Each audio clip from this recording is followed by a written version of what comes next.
Bismillahirrahmanirrahim.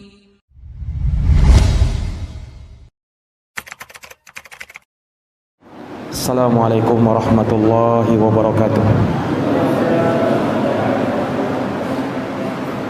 Alhamdulillahi rabbil alamin. Wa bihi nasta'inu ala umuri dunya waddin. Asyhadu an la ilaha illallah wahdahu la syarikalah, ilahul awwalina wal akhirin. Wa asyhadu anna Muhammadan abduhu wa rasuluh as-sadiqul amin. Sallallahu alaihi wa ala alihi wa sahbihi wa man tabi'ahum bi ihsanin ila yaumiddin wa sallama tasliman katsira, amma ba'd. Qala Allah tabaraka wa ta'ala fi kitabihil karim, innal ladina qalu rabbuna Allah thumma istaqamu tatanazzalu alaihimul malaikah alla takhafu wa la tahzanu wa abshiru bil jannati allati kuntum tu'adun. Shadaqallahul azim. Ma'asyiral muslimin wal muslimat, hadirin wal hadirat, Bapak Ibu, saudara-saudari, jamaah salat maghrib isya yang dirahmati dan dimuliakan oleh Allah. Alhamdulillahi bi ni'matihi tatimmus shalihat. Segala puji hanya bagi Allah yang dengan nikmat-nikmatnya tertunai segala amal-amal kebajikan. Salawat dan salam semoga terhatur limpahkan kepada junjungan kita Nabi Agung, Nabi besar Muhammad sallallahu alaihi wasallam, kepada keluarga dan para sahabat serta orang-orang yang senantiasa meniti jalannya sampai hari kiamat. Ma'asyiral muslimin wal muslimat, hadirin wal hadirat, Bapak Ibu, saudara-saudari, jamaah Masjid Al-Kautsar yang dirahmati dan dimuliakan oleh Allah. Pada malam hari yang berbahagia ini, dengan taufik dari Allah Subhanahu wa taala, kita dapat melanjutkan kembali pembahasan dari kitab Al-Arba'in An-Nawawiyah karya Imam Abu Zakaria Yahya bin Sharaf An-Nawawi rahimahullahu taala. Dan kita telah sampai pada hadis yang ke-21. Ini adalah penghujung dari pertengahan hadis Arba'in. Karena hadis Arba'in terdiri dari 42 hadis, dan sekarang kita sudah masuk pada hadis yang ke-21. Iya, hadis yang ke-21, kata Imam Nawawi rahimahullahu taala, an Abi Amrin wakila Abi Amrah Sufyan bin Abdullah radhiyallahu taala anhu qala, qultu ya Rasulullah qul li fil islami qawlan la as'alu anhu ahadan ghairak, qala qul amantu billahi thumma istaqim. Rawahu Muslim. Dari Abu Amr, dan dikatakan juga Abu Amrah, Sufyan bin Abdullah radhiyallahu anhu, semoga Allah meridhoinya. Beliau berkata, qultu ya Rasulullah, aku bertanya, wahai Rasulullah, qul li fil islami qawlan, ajarkan kepadaku di dalam Islam ini suatu kalimat, la as'alu anhu ahadan ghairak, yang aku tidak bertanya kepada seorang pun selain hanya kepadamu. Qala qul amantu billahi thumma istaqim. Maka Rasulullah bersabda, ucapkanlah aku beriman kepada Allah, kemudian istiqomahlah. Rawahu Muslim. Hadits ini diriwayatkan oleh Imam Muslim. Kaum muslimin yang dirahmati dan dimuliakan oleh Allah, hadis yang barusan kita dengarkan merupakan hadis yang berisi wasiat dan nasihat Nabi sallallahu alaihi wasallam yang sangat agung tentu saja, yang di dalamnya terdapat perkara-perkara agama secara keseluruhan, dan dia termasuk dari jawami'ul kalim Rasulullah sallallahu alaihi wasallam. Dari keistimewaan Nabi, Allah berikan kepada beliau jawami'ul kalim. Dalam sebuah hadis dikatakan, bu'istu bi jawami'il kalim. Aku diutus oleh Allah dengan membawa jawami'ul kalim, yaitu kalimat ringkas tetapi memuat makna dan kandungan yang sangat luas. Itu namanya jawami'ul kalim. Sama dengan hadis ini, sabdanya Nabi ringkas, qul amantu billah tsumma istaqim. Sekali dengar langsung hafal kan? Tapi luar biasa kandungan makna yang terdapat dalam hadis yang mulia ini. Nanti akan kita lihat bagaimana keluar biasaan makna-makna iman dan istiqomah itu dari apa yang termuat di dalam hadis yang mulia ini. Para hadirin yang dirahmati dan dimuliakan oleh Allah, hadis ini diterima dari sahabat Sufyan bin Abdullah As-Saqafi, kunyahnya Abu Amr. Ada yang berkata Abu Amrah, ada perselisihan ulama. Ada yang mengatakan kunyahnya Abu Amr atau Abu Amrah. Sufyan bin Abdullah bin Rabi'ah ibnil Harith As-Saqafi, itu nama lengkap beliau. Dan beliau ini sahabat yang mulia, sahabat yang menyertai Rasulullah sallallahu alaihi wasallam dalam Fathu Makkah, ditaklukkannya kota Makkah pada tahun ke-8 Hijriah. Yang tidak lama setelah itu terjadilah yang namanya Ghazwatu Hunain, perang Hunain. Nah, Sufyan bin Abdullah termasuk yang ikut dalam peristiwa itu. Beliau bersama saudaranya bernama Utsman bin Abdullah As-Saqafi. Namun qaddarallahu wa ma syaa fa'al, saudaranya ini Utsman bin Abdullah As-Saqafi terbunuh dalam perang Hunain itu. Dan Sufyan bin Abdullah selamat. Ini para hadirin yang dirahmati dan dimuliakan oleh Allah. Beliau di masa kekhalifahan Umar bin Khattab sempat diangkat menjadi gubernur kota Taif, dan itu terjadi pada tahun 23 Hijriah. Beliau menjadi gubernur kota Taif.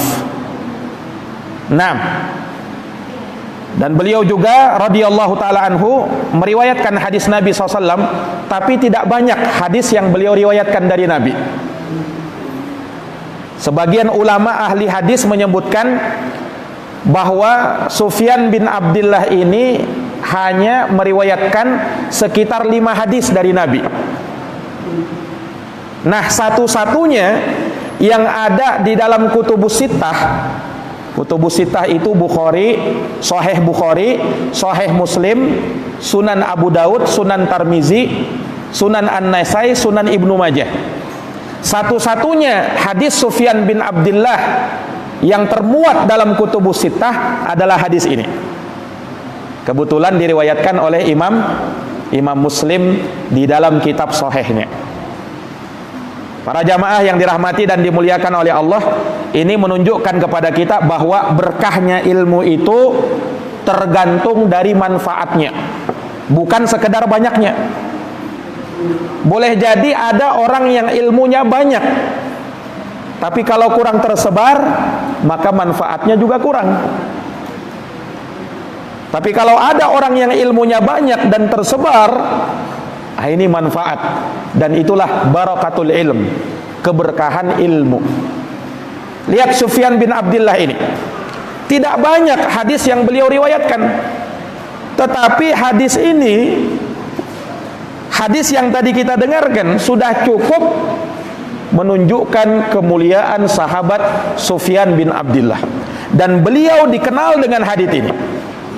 Beliau dikenal dengan hadits ini sampai-sampai Imam Nawawi memasukkannya dalam kitab Arba'in Nawawiyah. Nah, ini para jamaah yang dirahmati dan dimuliakan oleh Allah Subhanahu wa taala.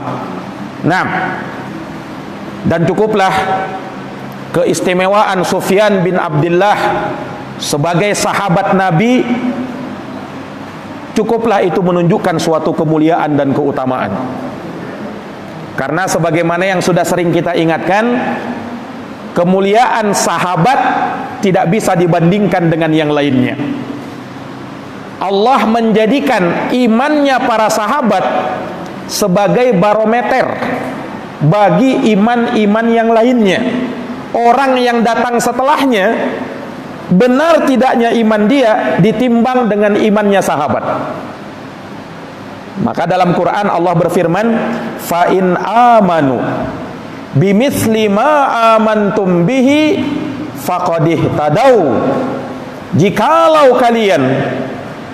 Jikalau manusia ini beriman seperti imannya sahabat, faqad ihtadau, niscaya mereka mendapatkan petunjuk. Lihat, jadi imannya kita harus seperti iman sahabat. Walaupun tentunya beda ya dari sisi kualitas imannya itu, tetapi imannya sahabat jadi barometer, menjadi timbangan bagi orang yang beriman yang datang setelah sahabat. Benar tidak imannya mereka manakala mereka mencocokkan dengan imannya sahabat. Dari situlah jaminan mendapatkan petunjuk dari Allah Subhanahu wa taala. Nah, ini para jamaah sekalian yang dirahmati oleh Allah. Zaman mereka zaman yang terbaik. Beda dengan zaman kita, Pak. Kita sudah 14 atau 15 abad yang lalu dari zamannya Nabi dan sahabat. Nah, Anas bin Malik mengatakan, la ya'ti amun illa walladhi ba'dahu syarrun min. Tidak datang suatu tahun melainkan tahun berikutnya lebih jelek daripada tahun sebelumnya. Nah, kita sudah tahun berapa ini? Tentunya sangat jauh zaman kita dibandingkan zaman sahabat. Nah, mereka orang yang terbaik, yang dipuji oleh Allah Subhanahu wa taala melalui lisan Rasulullah sallallahu alaihi wasallam. Dalam hadis yang mutawatir Nabi bersabda, khairun nasi qarni tsummal ladina yalunahum tsummal ladina yalunahum. Sebaik-baik generasi, sebaik-baik manusia adalah mereka yang hidup di zaman saya, yaitu Nabi dan para sahabat. Tsummal ladina yalunahum, kemudian generasi setelahnya. Tsummal ladina yalunahum, kemudian generasi setelahnya. Nah, jadi mereka ini zaman terbaik para hadirin yang dirahmati dan dimuliakan oleh Allah. Maka ini tentang sahabat Sufyan bin Abdullah As-Saqafi, Abu Amr, wakila Abu Amrah radhiyallahu taala anhu. Semoga Allah Subhanahu wa taala meridhai beliau. Beliau berkata, ini hadis konteksnya soal jawab antara Nabi dengan sahabat Sufyan bin Abdullah. Jadi Sufyan bin Abdullah tanya kepada Nabi, qultu ya Rasulullah, wahai utusan Allah. Ini panggilan beradab.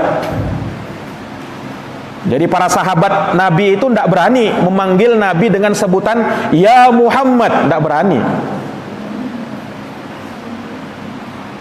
Tapi mereka menyebut dengan sebutan yang mulia, ya Rasulullah, ya Nabi Allah. Ini sebutan para sahabat. Beda dengan sebagian Arab Badui yang datang kepada Nabi bertanya. Pertanyaannya kadang kurang tahu sopan santun.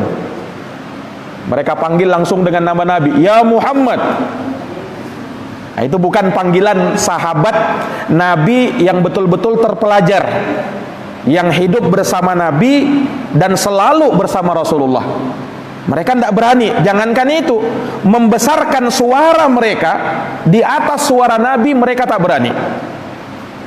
Mereka betul-betul paham dengan ayat di dalam Quran di mana Allah Subhanahu wa taala berfirman, ya ayyuhalladzina amanu, wahai orang-orang yang beriman, la tarfa'u aswatakum fawqa sautin nabi, jangan kau besarkan suaramu melebihi suaranya Nabi.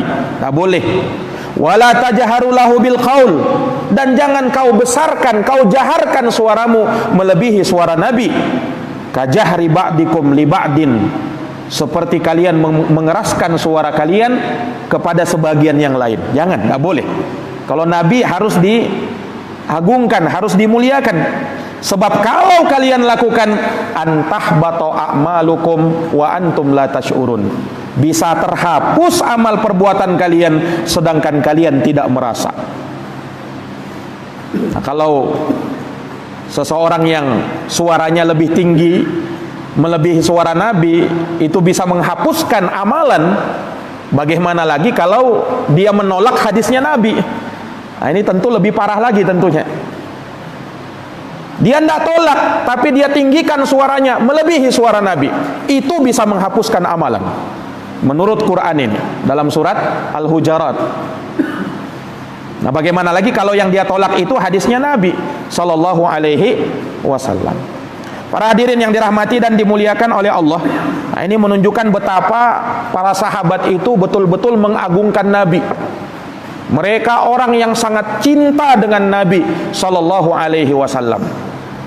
Kalau kita ingin mencintai Rasulullah, maka ikuti jalannya para sahabat. Bagaimana cara mereka mencintai Rasulullah Sallallahu Alaihi Wasallam?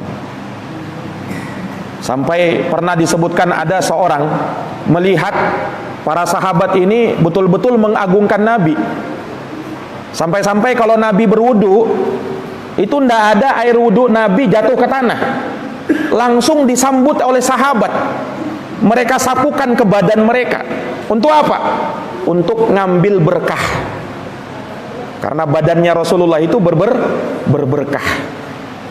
Satu-satunya makhluk di dunia ini yang seperti itu adalah Rasulullah Sallallahu Alaihi Wasallam. Sampai-sampai ketika Nabi mau wudu, sahabat itu kumpul sudah, mau ngambil sisa wudunya Nabi. Jadi wudunya Nabi itu air bekas jatuhannya itu tidak jatuh ke tanah, sahabat yang langsung ambil. Melihat keadaan itu ada orang berkomentar, saya ini katanya melihat manusia mengagungkan Raja Romawi, mengagungkan Raja Persia, dia hormati, diagungkan, dimuliakan. Tapi aku tidak pernah melihat ada seseorang yang diagungkan melebihi pengagungannya sahabat kepada Nabi Sallallahu Alaihi Wasallam. Nah, ini para jamaah sekalian yang dirahmati oleh Allah. Jadi di sini nampak bagaimana pengagungan sahabat itu kepada Rasulullah. Kita kembali kepada hadis.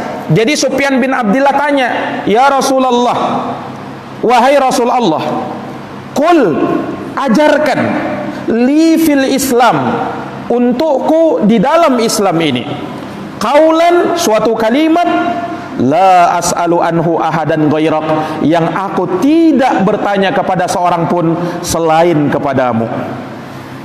Ini menunjukkan kepada kita pelajaran bahwa salah satu uslub, salah satu metode pengajaran pendidikan dalam Islam adalah metode soal jawab. Sahabat bertanya, Rasul menjawab. Dan ini metode pengajaran. Makanya dalam hadis kedua yang pernah kita bahas itu, dalam hadis Arba'in ini, lihat bagaimana Jibril datang kepada Nabi, kan mengajarkan Islam itu juga dengan metode soal jawab. Jibril tanya apa itu Islam, apa itu iman, apa itu ihsan, kapan kiamat, apa tanda-tanda kiamat. Ini yang ditanyakan oleh malaikat Jibril kepada Nabi. Nabi menjawab. Terakhirnya Nabi mengatakan, huwa Jibril atakum yu'allimukum amra dinikum. Dia adalah malaikat Jibril yang datang kepada kalian mengajari agama kepada kalian. Menunjukkan bahwa soal jawab termasuk dari metode pengajaran pendidikan ala Nabi. Para jamaah yang dirahmati dan dimuliakan oleh Allah, makanya sangat sering kita dapati hadis-hadis Nabi, sahabat bertanya, Nabi menjawab. Dan terkadang Nabi duluan yang mengutarakan soal itu kepada sahabat. Sahabat beradab menjawab, Allahu wa rasuluhu a'lam. Hanya Allah dan Rasulnya yang lebih tahu. Nah, kemudian Nabi jelaskan jawabannya. Ini salah satu pengajaran Rasulullah Sallallahu Alaihi Wasallam seperti itu. Dan para sahabat jamaah sekalian, kalau mereka bertanya tentang suatu agama, jelas maksud mereka. Mereka bertanya bukan supaya ingin tahu, bukan sekedar ingin menambah wawasan ilmu, bukan. Tapi mereka bertanya agar mereka tahu ilmunya, selanjutnya mereka amalkan. Nah, ini para sahabat Nabi Sallallahu Alaihi Wasallam. Karena ada juga orang itu cuman pengen tahu, setelah tahu tidak diamalkannya. Nah, jamaah sekalian, yang namanya ilmu menuntut amalan. Sia-sia ilmu kalau tidak diamalkan. Ilmu tanpa amal bagaikan pohon yang belum berbuah, belum bisa menghasilkan apa-apa. Tapi kalau ada ilmu, ada amalan, maka disitulah seorang hamba akan dihisap oleh Allah Subhanahu wa ta'ala dengan hisap yang terbaik. Para jamaah yang dirahmati dan dimuliakan oleh Allah Subhanahu wa ta'ala, maka di dalam hadis yang mulia ini sekali lagi menunjukkan betapa mulianya sahabat Rasulullah Sallallahu Alaihi Wasallam yang mengajarkan ilmu ini kepada kita. Dan hadits ini walaupun tertuju kepada sahabat Sufyan, namun dia berlaku umum kepada beliau dan kepada seluruh umat beliau. Nah, kita yang datang pada hari ini sangat membutuhkan pelajaran yang termuat, yang terambil di dalam hadis yang mulia ini. Para jamaah yang dirahmati dan dimuliakan oleh Allah Subhanahu wa ta'ala, maka perhatikan bagaimana sahabat Sufyan bin Abdullah bertanya dengan pertanyaan ringkas. Pertanyaannya ringkas, maka jawabannya ringkas juga dari Nabi Sallallahu Alaihi Wasallam. Tetapi dia ringkas, sekali lagi memuat makna yang sangat luas. Nabi Sallallahu Alaihi Wasallam bersabda, "Qul, katakan, amantu billahi, aku beriman kepada Allah, tsumastaqim, kemudian istiqomahlah." Nah, dua perkara jamaah sekalian. Yang pertama iman kepada Allah, yang kedua istiqomah. Yang pertama iman kepada Allah, yang kedua istiqomah. Para jamaah yang dirahmati dan dimuliakan oleh Allah, pertama iman. Yang namanya iman itu tidak cukup sekedar pembenaran di dalam hati. Memang iman itu artinya tasdik, pembenaran. Orang yang membenarkan berarti dia beriman. Tapi ingat, iman bukan hanya sekedar pembenaran. Yang namanya iman itu adalah ucapan di lisan, keyakinan di dalam hati, dan amalan dengan anggota badan. Itulah iman menurut ahlus sunnah wal jamaah. Kata mereka, al-imanu qaulun bil lisani wa i'tiqadun bil janani wa amalun bil jawarihi wal arkani, yazidu bi ta'atir rahmani wa yanqus bi ta'atis syaitani. Itu iman. Iman itu kata mereka ucapan di lisan. Jadi ada yang diucapkan. Kemudian keyakinan di dalam hati, amalan dengan anggota badan. Iman bertambah dengan ketaatan, berkurang karena kemaksiatan. Nah, inilah yang dimaksud dengan iman itu. Dan kalau kita lihat hadits ini menggambarkan yang demikian. Perhatikan, Sufyan bin Abdullah bertanya kan suatu kalimat, maka Nabi suruh ucapkan, menunjukkan bahwa iman harus diucapkan. Yang diucapkan apa? Amantu billah, saya beriman kepada Allah. Yang namanya iman harus tertanam di dalam hati. Nah, dua sudah, ucapan, hati. Kemudian lihat setelahnya, summastaqim, kemudian istiqomahlah. Istiqomah ini amalan anggota badan, terkumpul di dalamnya hati, lisan, dan anggota badan.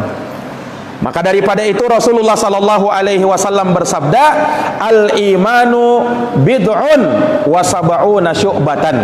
Iman itu kata Nabi 73 sampai 79 cabang. Fa'alaha, yang paling tingginya qaulu la ilaha illallah, adalah ucapan la ilaha illallah. Wa adanaha, yang paling rendahnya imatatul ada anit thoriq, menyingkirkan gangguan dari jalan. Wal haya'u syu'batun minal iman, rasa malu bahagian dari iman. Perhatikan hadits ini. Ini juga sama, mencakup ucapan, keyakinan, dan amalan. Ketika Nabi mengatakan derajat iman yang paling tinggi adalah ucapan la ilaha illallah. Ini ucapan kan? Kemudian yang paling rendah menyingkirkan gangguan di jalan. Ini amalan. Kemudian ketika kata Nabi SAW, rasa malu bahagian dari iman, dan yang namanya malu itu di dalam hati. Ya kan? Yang namanya malu itu di dalam hati. Terkumpul lagi tiga perkara tadi: hati, lisan, dan anggota badan. Para jamaah yang dirahmati dan dimuliakan oleh Allah Subhanahu wa taala, keimanan inilah yang akan menjamin kebahagiaan hidup seorang hamba di dunia dan di akhirat. Tanpa keimanan jangan harap mendapatkan keberuntungan. Dia modal utama untuk menjadi orang yang beruntung. Orang, Pak, kalau berbuat baik, walaupun dia suka bantu orang, walaupun dia murah senyum, walaupun dia melakukan amal kebaikan, tapi kalau tak ada iman, maka tidak akan terangkat amalnya di sisi Allah Subhanahu wa taala. Sebab terangkatnya amalan syaratnya harus iman. Syaratnya harus iman. Tak beriman tidak terangkat amalannya. Makanya itu yang pertama. Para jamaah yang dirahmati dan dimuliakan oleh Allah, dengarkan ayat di dalam Quran. Allah Subhanahu wa taala berfirman dalam surat An-Nahl ayat 97, man amila salihan, barang siapa yang beramal soleh, min dzakarin au untha, dari kalangan laki ataukah wanita, wa huwa mu'minun. Lihat, ini syaratnya. Dia beramal soleh, dasarnya, landasannya karena iman. Baru datang balasannya, falanuhyiyannahu hayatan thayyibah, kami akan berikan baginya kehidupan yang baik, walanajziyannahum ajrahum bi ahsani ma kanu ya'malun, dan kami berikan balasan untuk mereka dengan pahala yang lebih baik dari apa yang telah mereka kerjakan.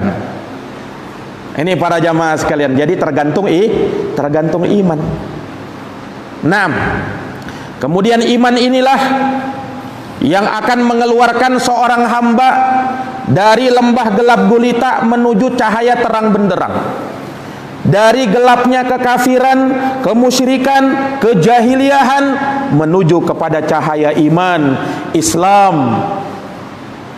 Allah Subhanahu wa taala berfirman, Allahu waliyul ladina amanu yukhrijuhum minadh-dhulumati ilan nur. Allah adalah walinya orang-orang yang beriman, yang mengeluarkan mereka dari lembah gelap gulita menuju cahaya terang benderang.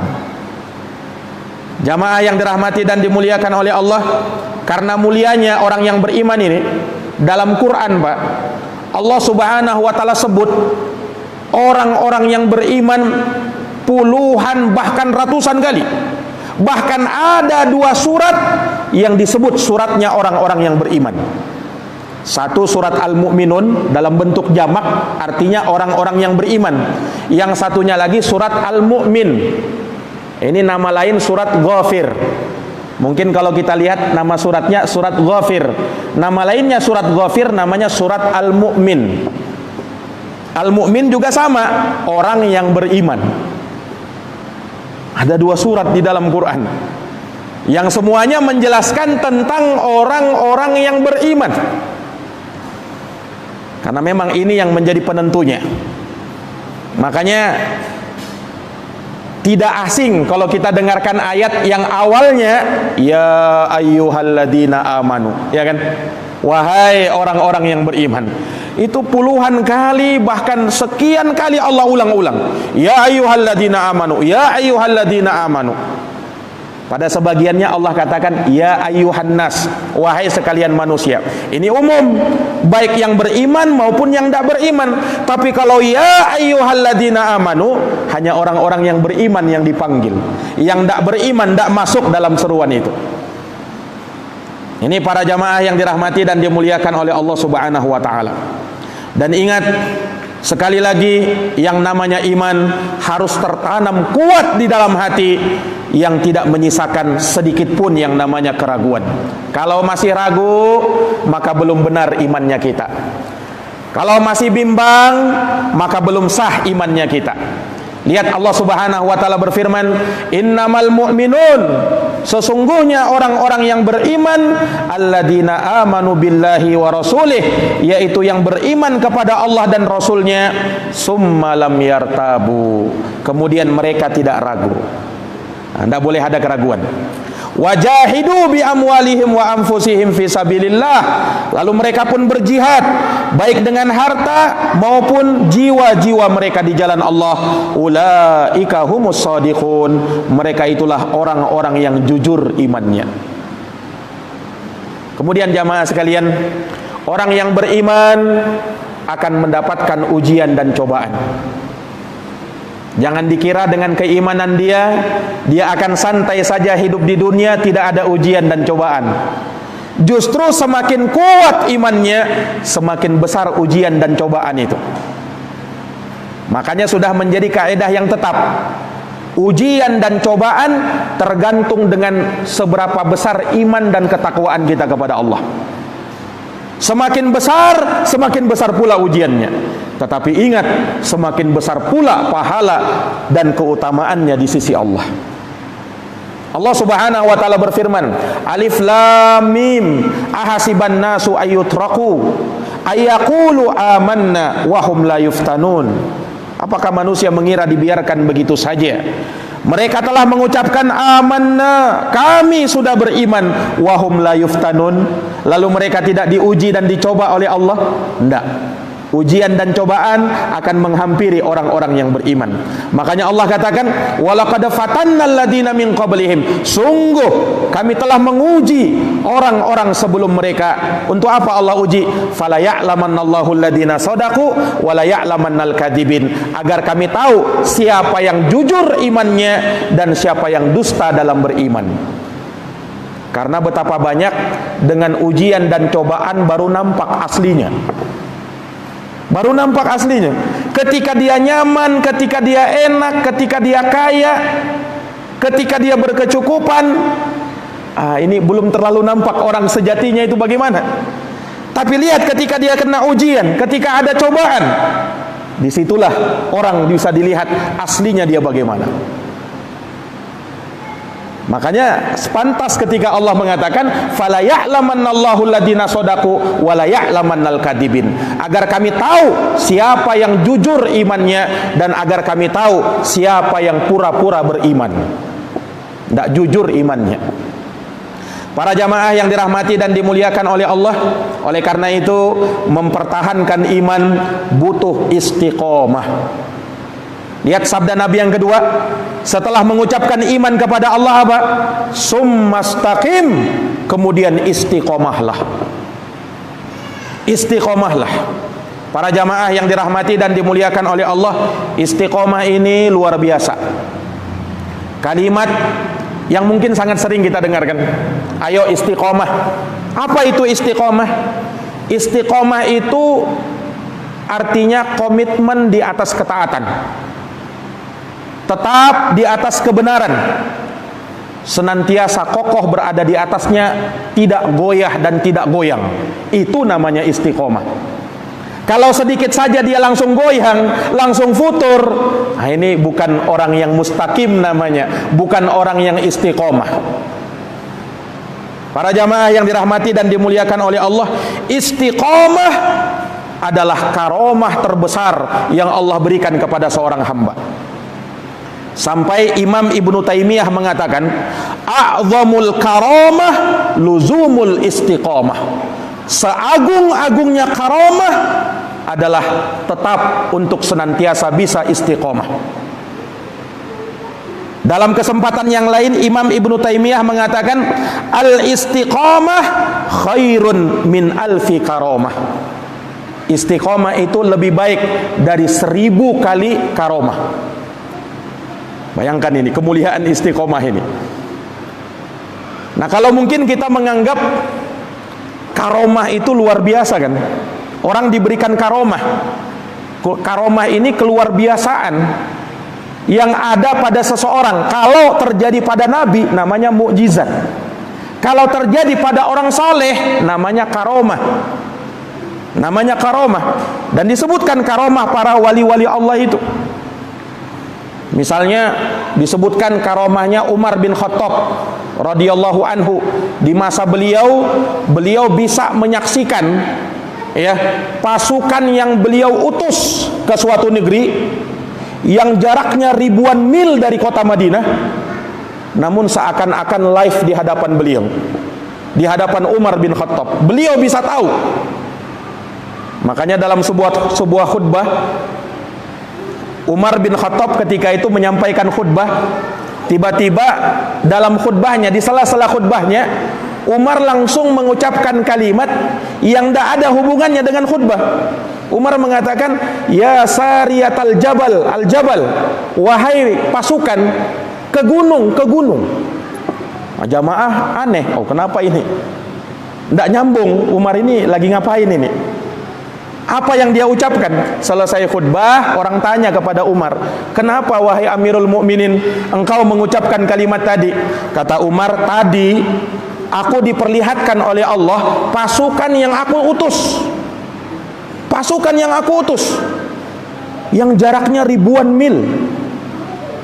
Nah, kalau di zaman sekarang Pak mungkin tidak aneh ya kan. Sekarang sudah ada live, ada acara, ada ya gampang sudah sekarang ini. Tapi kalau di zaman dulu itu karomah namanya. Itu karomah. Ketika pasukan ini datang ke Madinah, ditanya, mereka bilang, betul kami dengar ucapannya Umar waktu kami perang di sana. Ini luar biasa karomah. Para jamaah yang dirahmati dan dimuliakan oleh Allah, hanya banyak-banyak orang terkadang kurang bisa membedakan mana yang merupakan karomah yang murni dari Allah Subhanahu wa taala, mana yang merupakan tipuan setan. Nah, hati-hati juga. Beda-beda tipis kadang itu.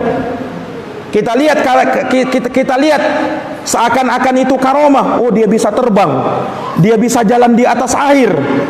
Ternyata tipuan setan.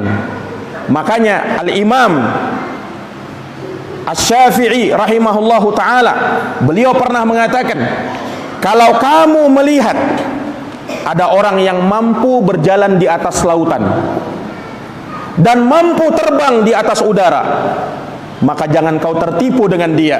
Jangan kau anggap itu karomah sebelum kau cocokkan perkaranya kepada hadis Nabi SAW. Kalau orangnya tidak pernah sholat, tidak pernah ke masjid, tiba-tiba terlihat hal yang luar biasa, nah, ini meragukan kalau itu karomah. Yang namanya karomah itu muncul dari orang yang taat, dari orang yang istiqomah. Dan istiqomah itulah semulia-mulianya karomah. Itulah semulia-mulianya karomah. Sebagaimana kata Syekhul Islam Ibnu Taimiyah tadi.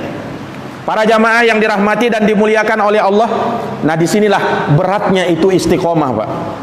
Tadi definisinya istiqomah Pak, komitmen di atas ketaatan, tetap terus menerus, tidak goyah, tidak goyang.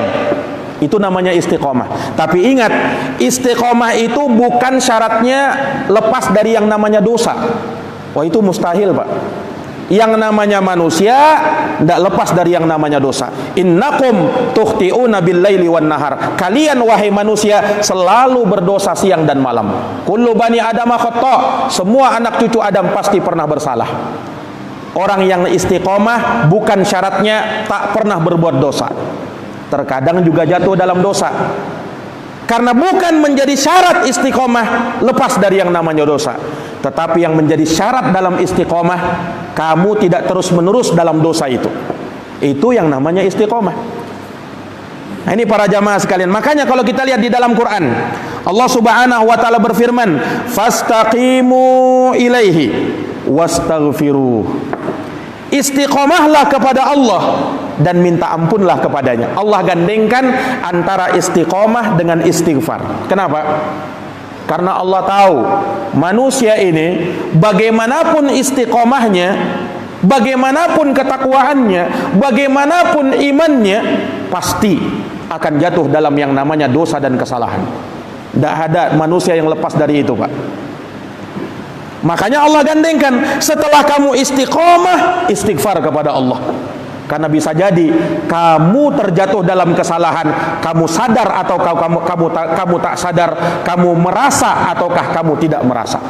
Manusia tempatnya dosa, tempatnya kesalahan, tempatnya khilaf.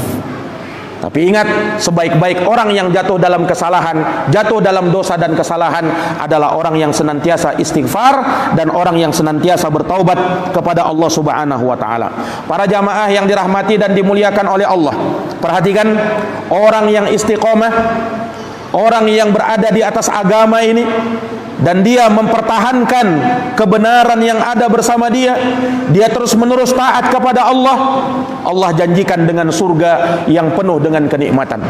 Dalam surat Fusilat ayat 30, Allah Subhanahu wa taala berfirman, "Innal ladina qalu", sesungguhnya orang-orang yang berkata, "Rabbunallah", Tuhan kami adalah Allah. Beriman dia. Kemudian apa? "Summastaqamu", lalu mereka istiqomah dengan ucapan itu. Balasannya apa? "Tatanazzalu alaihimul malaikah", malaikat akan turun kepada mereka memberikan kabar gembira, "Alla takhafu wa la tahzanu", jangan kau takut dan jangan kau bersedih hati. Ulama menjelaskan, Pak, ini ayat konteksnya kabar gembira bagi orang yang istiqomah tatkala ia berada dalam sakaratul maut. Orang tatkala berada dalam sakaratul maut, dua yang paling dia khawatirkan. Yang pertama, apa yang ada setelah kematian dia, itu yang paling dia khawatirkan. Dia takut dengan dosanya, dia takut tatkala berjumpa dengan Allah, dia takut jangan-jangan amalnya masih kurang. Ini ketakutan yang pertama. Dan ketakutan yang kedua, pada saat orang mau meninggal, dia takut tatkala dia berpisah dengan dunia ini, berpisah dengan keluarga, berpisah dengan orang-orang yang dia cintai. Inilah ketakutan yang menghantui orang-orang yang akan meninggal. Tapi orang yang istiqomah, Pak, malaikat langsung turun. Malaikat mengatakan, "Tidak usah kau takut dan tidak usah kau bersedih hati." Kabar gembira sudah dapat duluan. Sehingga apa? Tatkala dia meninggal, orang yang istiqomah betul-betul plong hatinya. Dia rindu malah berjumpa dengan Allah tanpa ada kekhawatiran, tanpa ada kesedihan. Sebab Allah yang jamin dirinya dan Allah akan jamin keluarganya.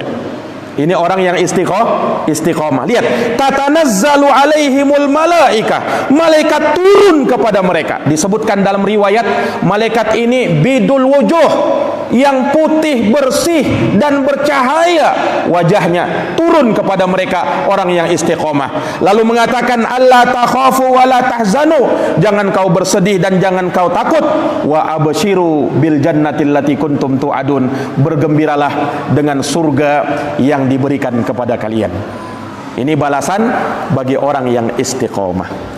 Para jamaah yang dirahmati dan dimuliakan oleh Allah, insyaallah taala di pertemuan yang akan datang kita akan sebutkan bagaimana kiat-kiat agar kita bisa istiqomah Karena istiqomah itu berat, butuh kepada kiat-kiat agar kita bisa istiqomah. Bagaimana kita bisa istiqomah? Insyaallah taala akan kita jabarkan di pertemuan yang akan datang, kiat-kiat agar bisa istiqomah di atas jalan Allah Subhanahu wa taala. Semoga Allah memberikan kepada kita keistiqomahan, dan semoga Allah Subhanahu wa taala menjadikan kita senantiasa taat dan bertakwa kepada Allah Subhanahu wa taala hingga ajal menjemput kita.